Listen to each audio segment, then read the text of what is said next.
Hello JEE aspirants. Gravitation chapter एक important chapter रहता है जिससे कई सारे क्वेश्चंस एग्ज़ाम में मिलते हैं। पर्टिकुलरली जेई मेंस में अगर 2021 में देखा जाए so on an average 2 questions पर पेपर मिलेगा। सो 2021 में कौन से क्वेश्चंस आए हैं, किस तरह से आए हैं, सो उनको यहाँ पे लिस्ट करके हम सॉल्व कर रहे हैं और ये आपके लिए काफ़ी बेनिफिशियल होगा। So let's start from the first question. First question 16 March 2021 shift 1 का है। ये बोलते हैं कि maximum and minimum distances of a comet from the sun are this and this respectively. The speed of the comet at nearest point is this, speed at the farthest point is going to be what. So Kepler's law यहाँ पर आपको लगाने का। Kepler's law के according you know कि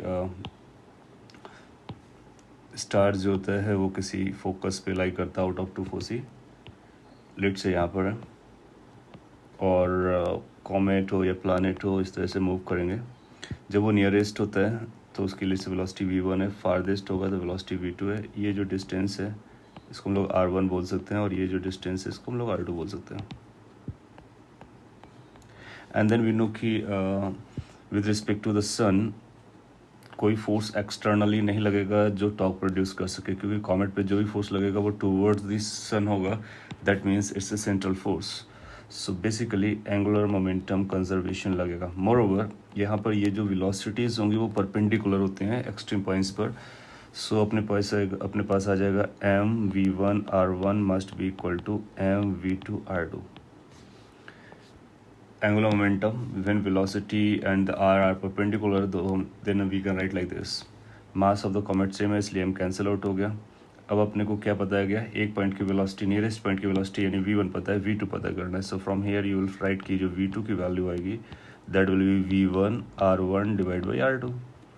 now v1 is the nearest point velocity which is 6 into 10 raised to power 4 metre per second. r1 कितना दिया गया, r1 जो कि नियरेस्ट पॉइंट से चाहिए, r1 is going to be the minimum one. So minimum is the second one this, so it's going to be like 8 into 10 raised per 10 metre divide by farthest is 1.6 into 10 raised पर 12। ना इनको settle कर लेंगे। जैसे आप इनको settle करोगे तो अपने को एक आंसर मिल जाएगा। सो एक ज़ीरो यहाँ पर लगा करके 2 से कर सकते हो तो ये 3 आ जाएगा और 10 raised पावर 14 ऊपर होगा, 11 नीचे से आएगा, 14 माइनस 11 3 हो जाएगा। So these many metre per second 3 into 10 raised power 3 metre per second जैसा कोई ऑप्शन चेक करना अपने को। When we search the option then will find this third option is going to be the correct response. So conservation of angular momentum about the sun is the crux concept. Okay, इस तरह से इसका answer आता है। Next question पर आते हैं, question number 2। It reads if one wants to remove all the mass of earth to infinity in order to break it completely, the amount of energy that needs to be supplied will be what? So you know if there is earth or any collection of particles, mass basically, तो इसके पास कुछ energy होती है। अगर इसकी radius R है, इसका mass m है, सॉलिड स्फीयर जैसा इसको हम लोग कंसिडर कर सकते हैं, तो it carries potential energy as -3gm²/5r। So this is the potential energy initially. आप इसको डिस्ट्रॉय करना चाहते हो और इसको इनफाइनाइट पे सेग्रीगेट करना चाहते हो तो फाइनल पोटेंशियल एनर्जी 0 हो जाएगी। Now we can apply work energy concept. So जो भी एनर्जी का चेंज आएगा, पोटेंशियल एनर्जी का चेंज आएगा, वही अमाउंट ऑफ एनर्जी आपको देनी पड़ेगी। So energy required to break it completely up must be equal to change in potential energy. Final potential energy minus initial potential energy. Final potential energy is 0 and minus apply करने के बाद अपने को मिलेगा +3gm² divide by 5r। and that's straightforward. So is it coming as a 3gM² divided by 5r, and it says it should be x by 5, so x must be equal to 3, इसलिए इसका अपना answer बन जाएगा nearest integer is going to be 3। और आप ऐसा बोलो कि एक डायरेक्ट फॉर्मूला था, कि सॉलिड स्फीयर यानी अर्थ की जो पोटेंशियल एनर्जी होती है because of its own particle collection वो 3/5 बाई आर होती है, और नेगेटिव होती है because you know the potential energy, उससे डायरेक्टली हम लोग इसको रिलेट कर पा रहे हैं. Okay, go to the next question number next, which is 3. It says the radius in kilometer to which the present radius of earth to be compressed so that the escape velocity is increased by 10 times or increased 10 times is. So इसको solve करने के लिए आपको escape velocity का एक formula लिखना पड़ेगा. So escape velocity का फॉर्मूला आता है √2gm of earth divided by radius of earth. So that's the formula, right? आप कंप्रेस कर रहे हो, कंप्रेस करने का मतलब हुआ कि मास चेंज नहीं कर रहे हो, डेंसिटी चेंज हो रही है, और ग्रेविटेशनल कांस्टेंट चेंज नहीं होता है. 2 कांस्टेंट है, इसका मतलब है इसके वेलोसिटी का रिलेशन आर के साथ चलने वाला है. फाइनल इसके वेलोसिटी जो अपने को करनी है वो 10 इसके वेलोसिटी ऑफ द इनिशियल हो जाना चाहिए. इसके लिए ये बन जाएगा 2 the same gravity same mass divide by different radius ना, इनको आपस में रिलेट कर सकते हैं. अब डिवाइड कर लीजिए. सो ये आएगा 1/10 is equal to √RE prime divide by RE. बाकी सारे नंबर कैंसिल आउट होते हुए नज़र आ जा रहे होंगे. फर्दर सॉल्विंग विल से कि जो RE प्राइम है that must be equal to RE divide by 100 because 10 का स्क्वायर करेंगे तो that will become 100. So new radius is going to be, old radius is 6400 kilometer divided by 100 these many kilometers which is basically 64 kilometer. So अगर आप अर्थ को compress करके 64 kilometre की radius पे लेकर के आते हैं देन इसके वेलोसिटी की वैल्यू 10 टाइम्स हो जाएगी. और आपसे पूछना चाह रहा है कि कितने अमाउंट से कंप्रेस करना चाहिए. सो और इन किलोमीटर बताना है. सो इसका अपना आंसर आ जाएगा 64. That will be the integer number and it will be your answer. Okay, so let's go to the next one. Next question is question 4, shift to 17 March 2021. ये बोलते हैं कि एक geostationary satellite is orbiting around an arbitrary planet P at a height of 11 r above the surface of the P planet. R being the radius of the P planet. The time period of another satellite in hours at a height of 2r from the surface of P is going to be and has the time period of 24. यहाँ पर कुछ ऐसा है कि वो जियो stationery जो होता है उसका टाइम पीरियड 24 आवर्स होगा, ऐसा बोलना चाह रहा होगा. From the surface of P is this.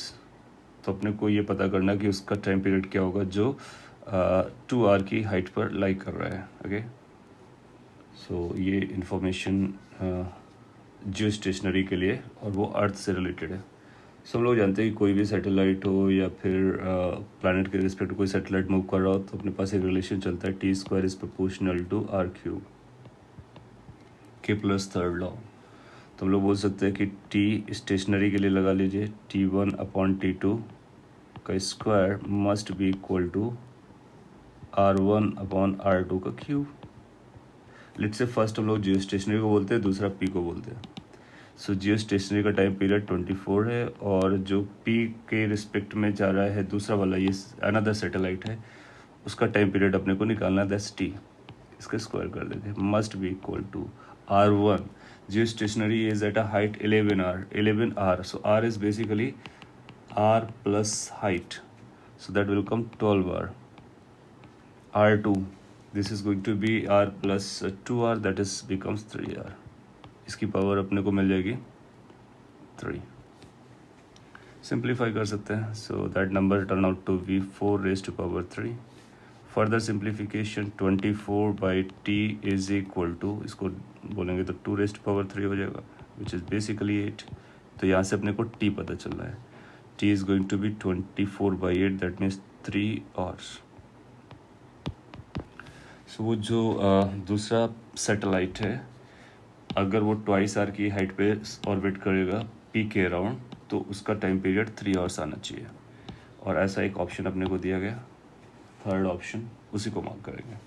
सो ये Kepler's का third law straight forward but आपको क्या केयरफुल रहना है कि हाइट दिया गया है तो हमको रेडियस यूज़ करना होता है। और जियो स्टेशनरी का टाइम पीरियड 24 है, हालांकि उसने मेंशन कर दिया है। जियो स्टेशनरी सैटेलाइट का मतलब हुआ है satellite which is stationary with respect to earth, so you know that. Okay, next question, question number 5, which says the time period of a satellite in a circular orbit of radius r is t, time period of another satellite in a circular orbit of radius 9r is going to be what? So again ये आपसे क्या जानना चाह रहा है, Kepler's third law. तो आप बोलोगे कि t1 बाई t2 का square is equal to r1 by r2 का क्यूब। कैसे पता चला? टाइम पीरियड दिया गया, रेडियस वगैरह दिया गया, तो वहाँ से अपने को समझने का। पहले का टाइम पीरियड टी है और दूसरे का टाइम पीरियड अपने को पता करना, let's say that's T prime का square is equal to first का रेडियस। यहाँ पे डायरेक्टली रेडियस दिया गया है तो अपने को हाइट जैसा कुछ नहीं यूज़ करना है, तो ये आर हो जाएगा। और सेकंड का रेडियस 9r दिया गया है, सो ये 9r हो जाएगा, का क्यूब कर लेंगे, सो ये आ जाएगा 1/9 का क्यूब। फिर यहाँ से आप देखोगे टी अपॉन टी प्राइम निकलते हैं, सो ये बन जाएगा 1/9 का पावर 3/2, which is basically 1/3 की power 3, which is basically 1/27. So what is the t prime? So t prime turn out to be 27t. Then we'll see कि क्या कोई ऐसा एक ऑप्शन दिया गया है। So 27t is the second option और यही आपका करेक्ट रिस्पॉन्स हो जाएगा। सो यू कैन सी कि स्ट्रेट फॉरवर्ड केपलर्स लॉ पे क्वेश्चंस आते हैं और आपको प्रॉपरली वैल्यूज़ को रखना होगा, थोड़ा सा सिंप्लीफिकेशन करना होगा and you will get your correct response. Next question. So this is of 18th March, shift 2. ये बोलते हैं कि if the angular velocity of Earth's spin is increased such that the body is at the equator starts floating, the duration of the day would be approximately what?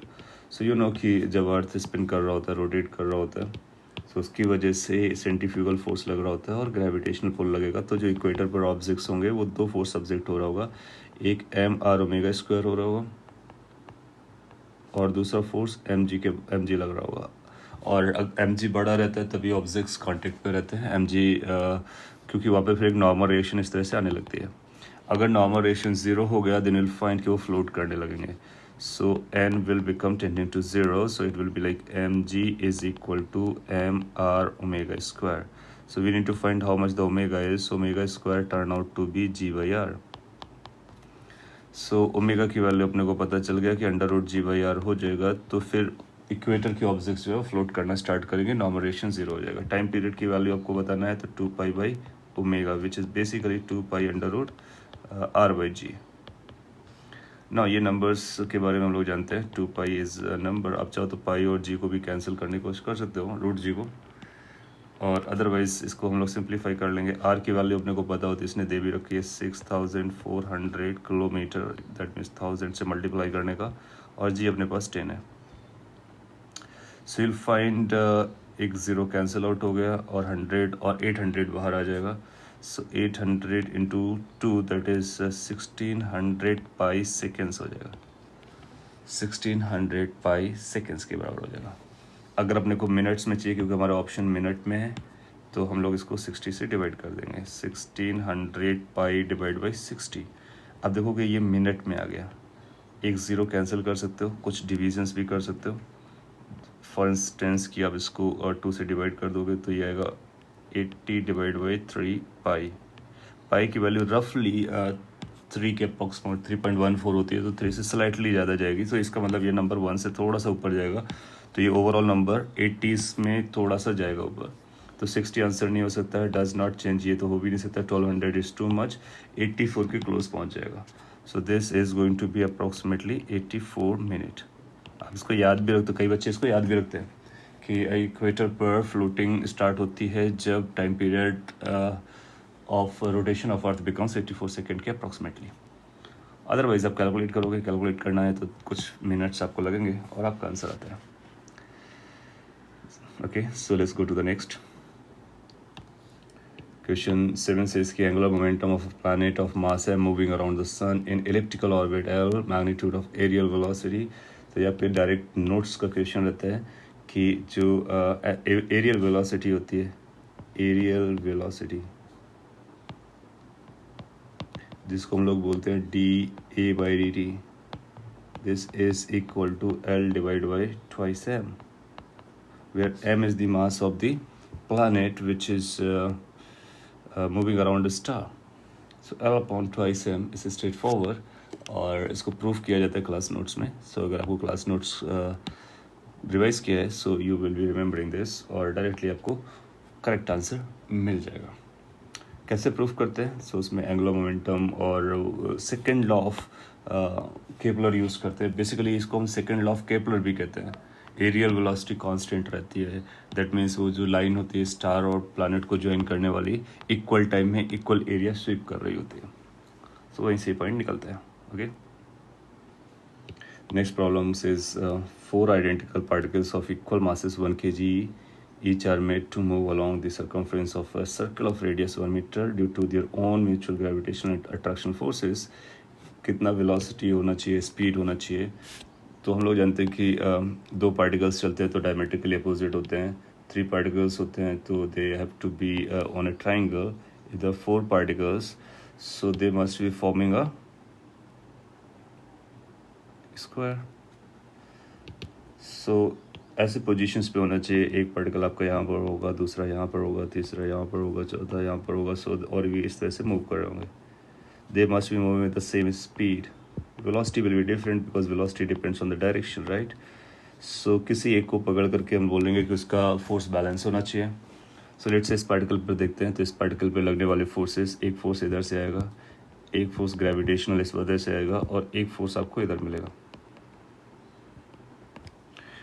और इन forces को use करते हुए हम लोग ये बता पाएंगे कि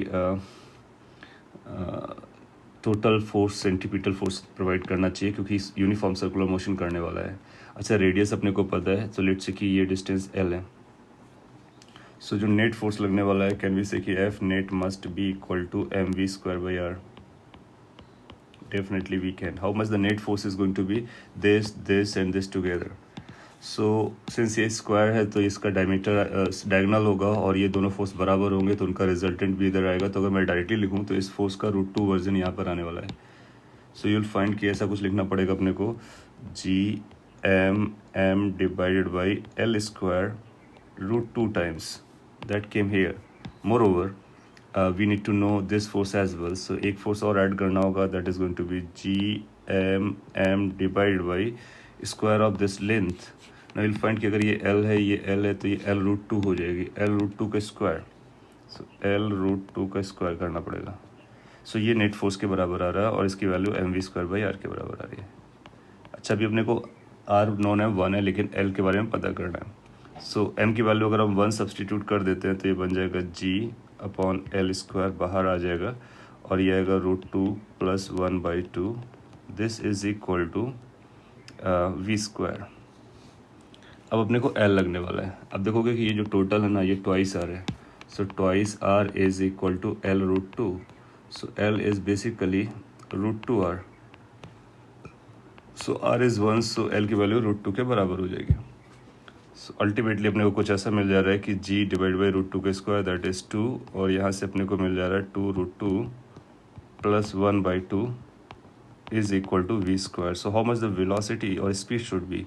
अंडर रूट लगा देंगे तो ये 1/2 बाहर आएगा, अंडर रूट में आएगा अपने लिए G with in bracket 1 plus 2√2. मास को 1 रखा गया, R को 1 रखा गया. ऐसा कोई ऑप्शन होगा जिसको हम लोग सर्च कर रहे होंगे, और आप देखोगे कि 1 plus 2√2 G under root divide by 2, ये 1 ऑप्शन मैच कर रहा है. What is the problem with the 2 कि इसमें हाफ से डिवाइड नहीं किया ओवरऑल, और 3 में एक माइनस साइन आया जो कि डिस्टर्ब कर रहा है. इसमें 2 अंदर चला गया है. So first is going to be the most appropriate answer. Okay, next question then. This reads, consider 2 satellites S1 S2 with periods of revolution 1 hour and 8 hours respectively moving around a planet in a circular orbit. The ratio of angular velocity of satellite S1. So आपको time period देकर के angular velocity का ratio पूछा है. You see, omega is equal to 2 pi by t. So what is omega 1 by omega 2? Is it going to be T2 divided by T1?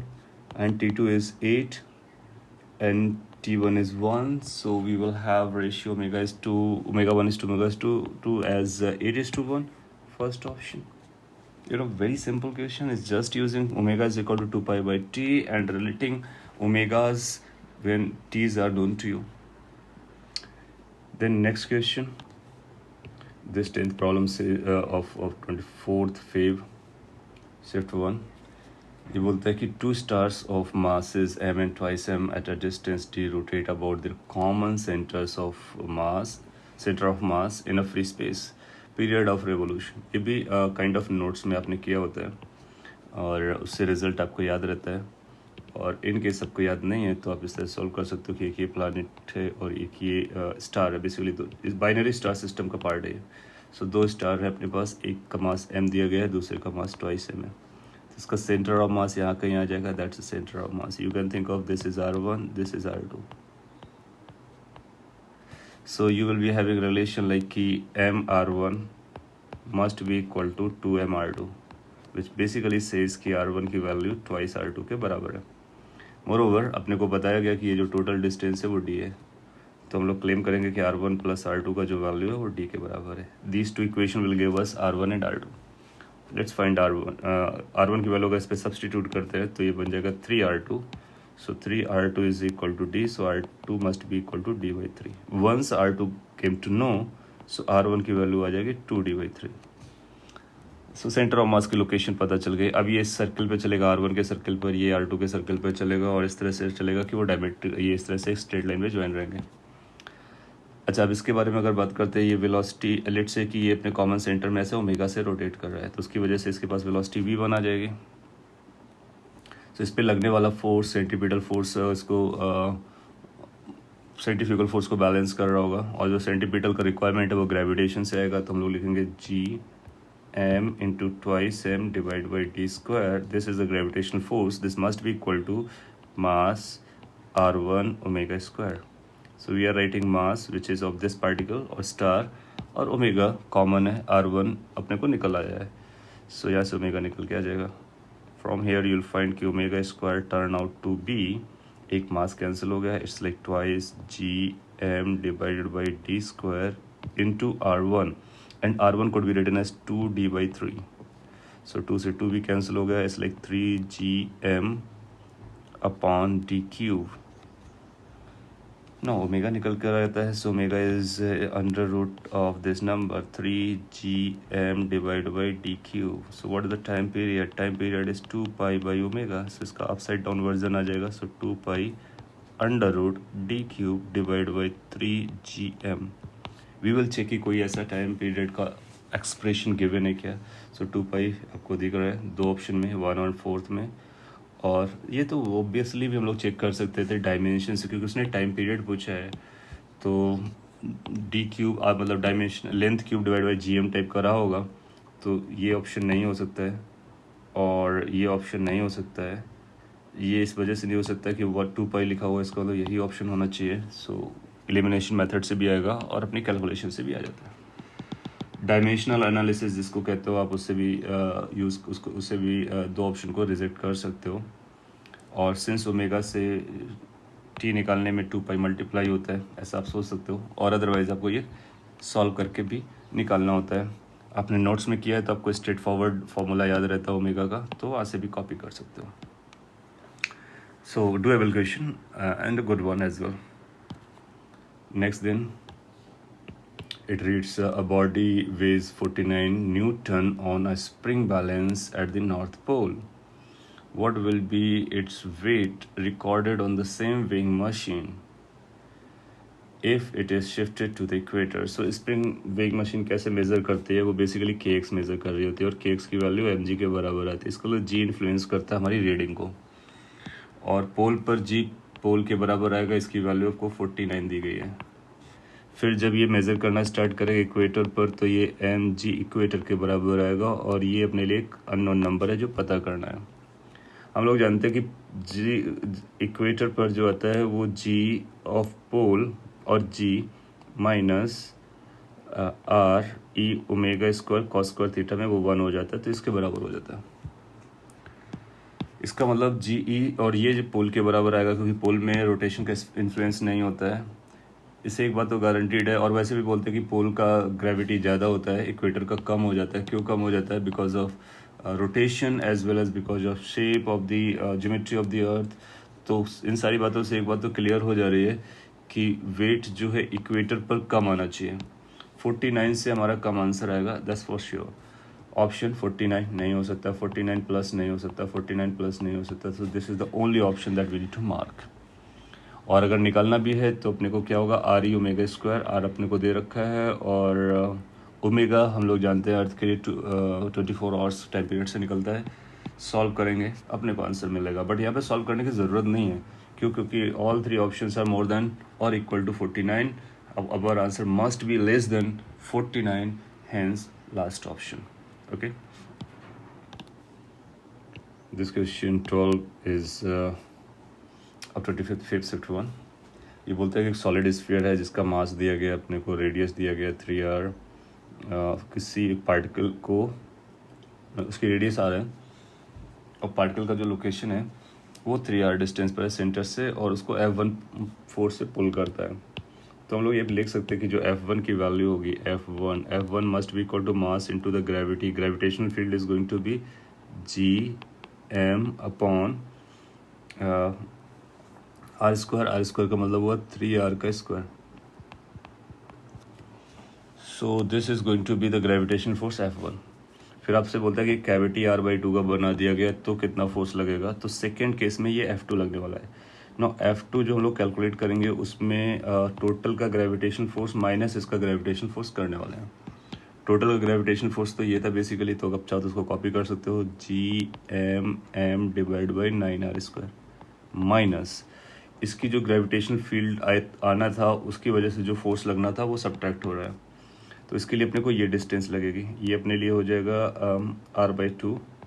Y, because ये total radius r थी तो इसका radius r/2 हो जाएगा और उसका मास लगेगा तो ये बन जाएगा मास इनटू g, मास नया कैविटी वाला, डिवाइड बाई रेडियस अपने लिए आ जाएगा 2r plus r/2, 2r plus r/2।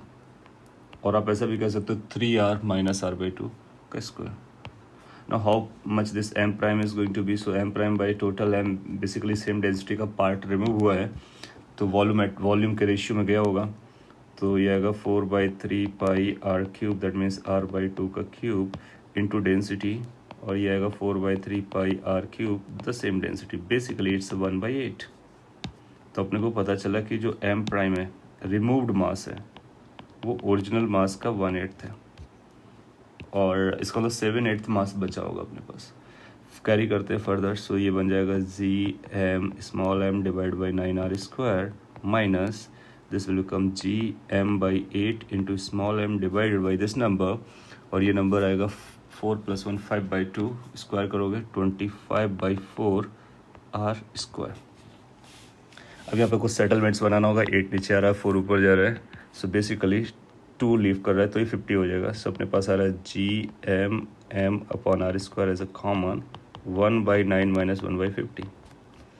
Now we can divide F1 and F2 because it's asking for F1 and F2. So F1/F2 is going to be equal to, so सारे number cancel out हो जाएंगे और अपने को मिलेगा कि वहाँ से 1/9 था और यहाँ से अपने को ये नंबर आ रहा है। This number is 50 minus 9, that means 41 divided by 9 into 50।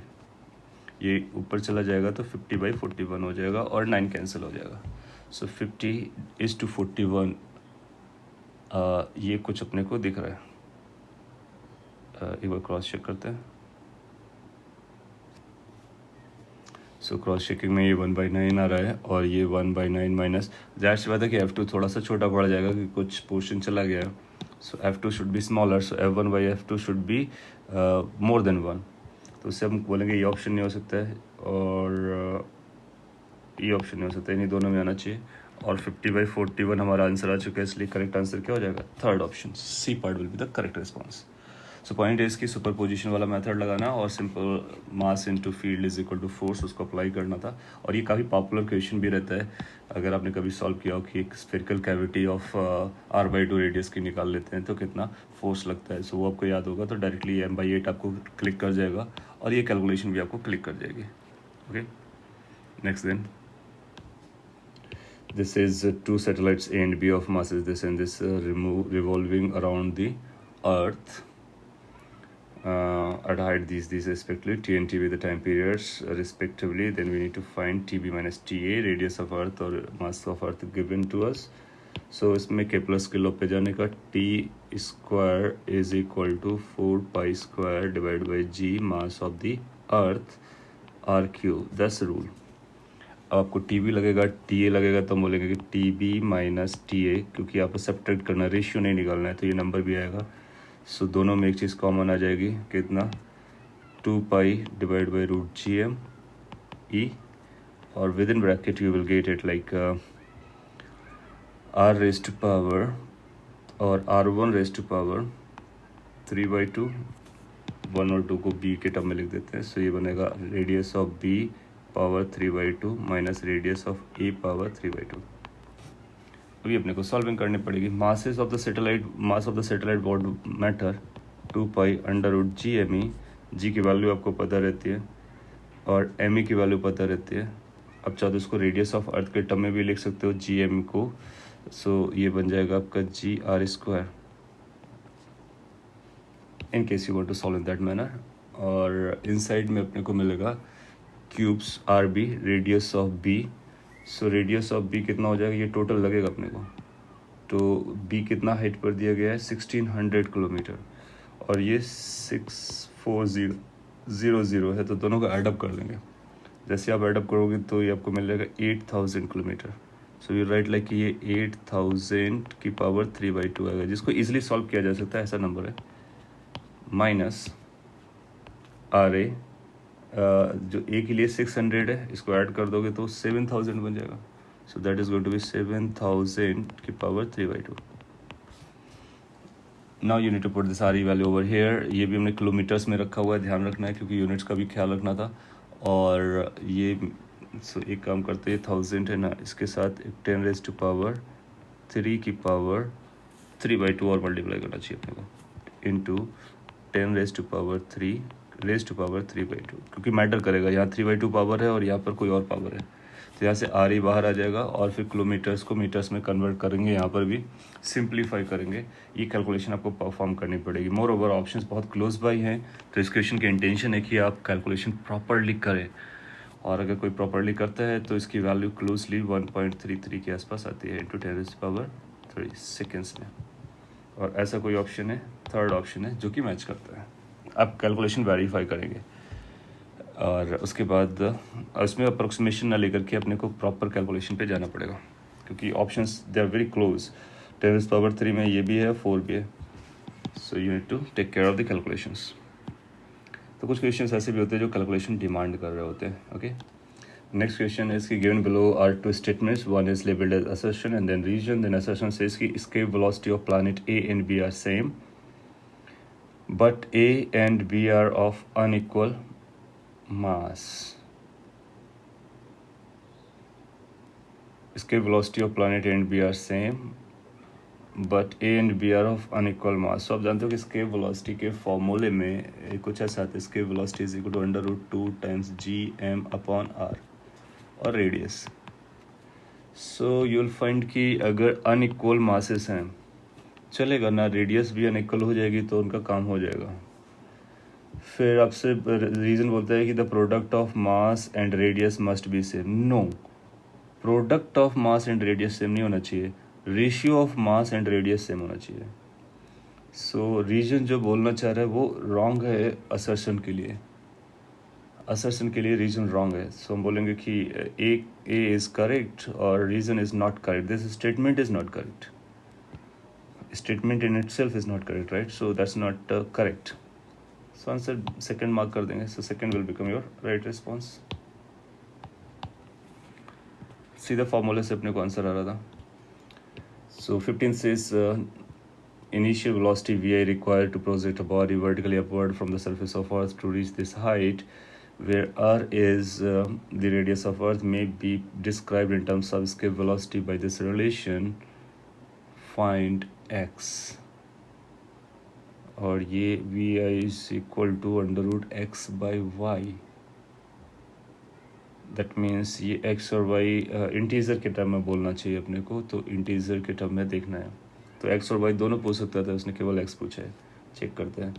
So story क्या है कि अपने पास एक प्लानट ये अर्थ है, अर्थ से हम लोगों ने एक ऑब्जेक्ट को प्रोजेक्ट करना है v इनिशियल वेलोसिटी से, सो दैट कि ये पर्टिकुलर हाइट पे जा सके, जो कि 10r के बराबर है height.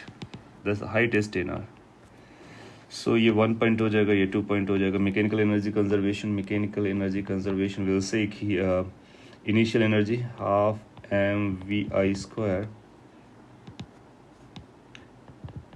Plus potential energy minus gmem divide by r must be equal to kinetic energy which is 0. Potential energy is going to be minus gmem divided by total r which is 11r. Directly लिख सकते हैं, जमता है। Small m cancel out हो जाएगा, तो vi का square आपको मिलेगा 2 टाइम्स g डिवाइडेड बाई और gme डिवाइडेड बाई r, ऐसा हम कॉमन ले सकते हैं, और ये आएगा 1 माइनस 1/11। So basically 10/11 आ रहा है। So this is coming as vi is equal to under root 2gme by r और under root 10/11। Now ये जो नंबर है इसके वेलोसिटी का ही एक्सप्रेशन दिया गया है। सो इस initial velocity is coming as under root 10/11 velocity of escape, और इसी को अपने को कंपेयर करना है अंडर रूट x/y से। तो हम लोग बोल सकते हैं कि इंटीजर x कितना आना चाहिए, 10, y कितना आना चाहिए, 11 ना। और भी आ सकते हैं, मतलब 20 भी आ सकता है, 2 से मल्टीप्लाई कर दो 22 आ जाएगा, और भी बहुत सारे आएंगे। तो हमको स्मॉलेस्ट इंटीजर चाहिए होगा तो फिर 10 आएगा। अब यहाँ पर द वैल्यू ऑफ x पूछा है, y उसने फिक्स नहीं किया है, तो x की वैल्यू बहुत सारी आएंगी, 10 आएगा, 20 आएगा, 30 आएगा, इस तरह के कोई भी नंबर्स को आप दे सकते हो।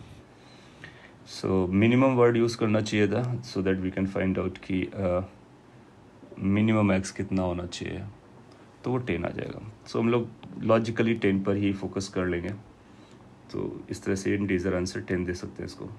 Okay, this is find the gravitational force of attraction between the ring and the sphere shown in the figure, where the plane of the ring is perpendicular to the line joining the center. Root 8r is the distance between the centers. Small m is the mass of the ring, capital is the mass of the sphere, both are of equal radius, capital R. So यहाँ पर force of interaction निकालना है, तो इसकी वजह से यहाँ पर फोर्स निकाल लो या फिर इसकी वजह से यहाँ पर फोर्स निकालो, बात बराबर ही होती है ना। अपने पास कई सारे तरीके हो सकते हैं। एक तो स्फीयर की वजह से अगर रिंग पर निकालना चाहेंगे तो स्फीयर की फील्ड हम यहाँ पर निकालेंगे इस पॉइंट पर, जो कि इधर आएगी और इधर आएगा। तो उनके सारे कंपोनेंट हमको ये हॉरिजॉन्टल वाले करने पड़ेंगे, तो अपने को पता चल जाएगा कितना कांस्टेंट फोर्स लग रहा है। और सभी पॉइंट पर, रिंग के सभी पॉइंट पर जो फील्ड आएगी वो सेम आएगी, क्योंकि डिस्टेंस बराबर है, मैग्नीट्यूड सेम आएगा, डायरेक्शन डिफरेंट आएगा। फिर कॉन्स्ट और थीटा को यूज़ करके मल्टीप्लाई कर सकते हैं। या फिर दूसरा तरीका, रिंग की वजह से इसके सेंटर पर फोर्स फील्ड निकाल लेते हैं, क्योंकि ये 3 डायमेंशनल सिमेट्रिकल है। तो यहाँ पर जो फील्ड आएगी और ये फिर मास से मल्टीप्लाई कर सकते हैं। हालांकि ऐसा करना चाहिए अपने को, हर एक पॉइंट पर फील्ड निकालना चाहिए, हर एक पॉइंट के मास से मल्टीप्लाई करना चाहिए, बट स्फीयर केस में सिमेट्रिकल होता है तो फिर डायरेक्टली किया जा सकता है। तो हम लोग लिख सकते हैं कि force is going to be equal to mass and the field of the at the centre of sphere of this ring. So अगर आपको ये डाइजेस्ट होता है तो अच्छी बात है, अदरवाइज आप क्या कीजिए कि स्फीयर की वजह से r डिस्टेंस पे फील्ड निकालिए, फिर उसका एक डायरेक्शन निकालिए, फिर वो थीटा पता कीजिए, फिर उसका हॉरिजॉन्टल कंपोनेंट निकालिए, इंटीग्रेट कर दीजिए, अपने को आंसर मिलेगा। लॉजिकली भी सूट कर रहा होगा और ये भी जमता है। e की वैल्यू कितनी आएगी, तो ये x डिस्टेंस हमारे लिए क्या हो जाएगा, अंडर रूट 8r। हम लोग जानते हैं कि रिंग की फील्ड और किसी x डिस्टेंस पर होती है gmx which is root 8r divide by under this x square, that means 8r square plus r square, that is r square raised to power 3/2।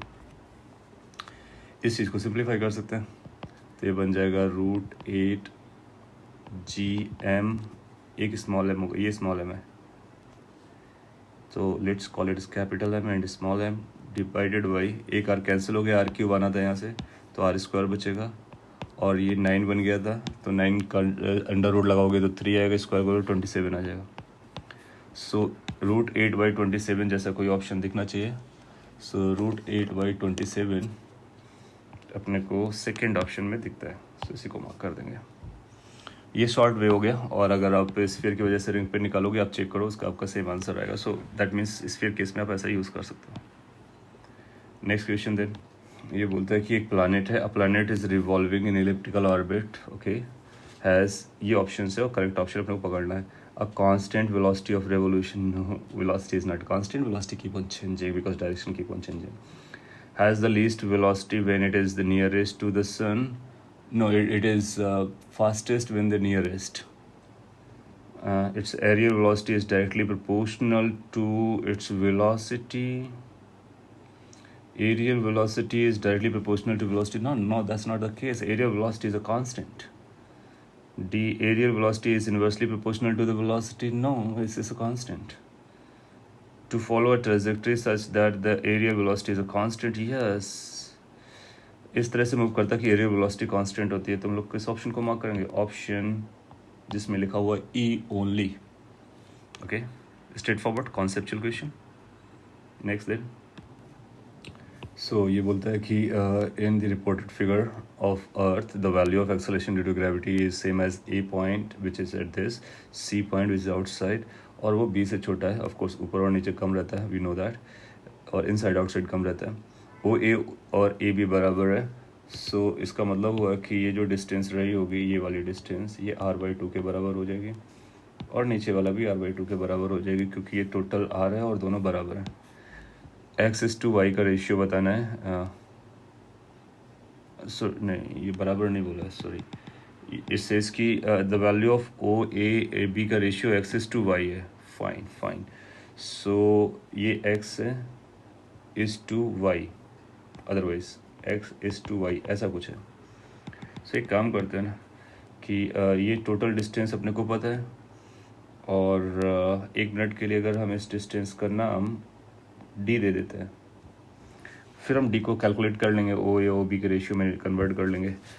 Gravity outside the field कितना होता है? We know कि outside का जो field होता है वहाँ की ग्रेविटी के लिए ये उसके हाफ के बराबर है। So it goes like this, g divide by 1 plus h upon r का square. So that is going to be like g divide by 1 plus h is अपने को 3200 दिया गया है, और ये 6400 दिया गया है, का स्क्वायर कर देंगे। सो दैट विल बी 1/2, और ये 1/2 3/2 में कन्वर्ट हो जाएगा तो 4/9 हो जाएगा, 4g/9। अच्छा, g एट a कैलकुलेट करने का फंडा क्या होता है? g 1 minus d upon r होता है। अच्छा, ये अपने को पता चल गया कि इसके दोनों आपस में बराबर है, इसको ये 4g/9 होना चाहिए। सो g से g कैंसिल हो गया। इसका मतलब हुआ कि 1 माइनस d अपॉन r की वैल्यू 4/9 आनी चाहिए, विच बेसिकली से इसकी d/r की वैल्यू 1 माइनस 4/9 दैट मीन्स 5/9 आनी चाहिए। हो गया। सो d की वैल्यू अपने को पता चल गई r के टर्म में, d is equal to 5r/9। अब